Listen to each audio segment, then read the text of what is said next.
সাকিবের ব্যাপারটা ভিন্ন। সাকিব একটা তার অ্যাকশন নিয়ে একটা ঝামেলায় ছিলেন। সো সেই ব্যাপারটা আমরা সমীচীন মনে করেছি যে বাংলাদেশ ক্রিকেট বোর্ডের থেকে বোর্ড যাকে আমি মনে করে যে এই আলাপগুলো করার জন্য সেটা সাধারণত ক্রিকেট অপারেশনসের তরফ থেকেই হয়ে থাকে এবং সেখান থেকে আমরা একটা ফিডব্যাক পেয়ে থাকি।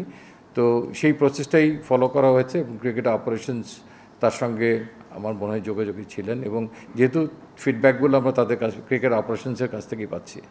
আপনারা সবাই অবহিত আছেন যে সাকিবের বোলিং অ্যাকশন নিয়ে তার বৈধ বোলিং অ্যাকশন নিয়ে যে সমস্যাটায় তিনি আছেন সেটার থেকে উত্তরণের জন্য তিনি পরীক্ষায় অবতীর্ণ হয়েছিলেন, টেস্ট দিয়েছিলেন এবং টেস্টের রেজাল্টটা খুব আনফর্চুনেটলি নেগেটিভ হওয়ার কারণে তিনি এখন ক্রিকেট শুধু একজন ব্যাটসম্যান হিসেবেই খেলতে পারবেন।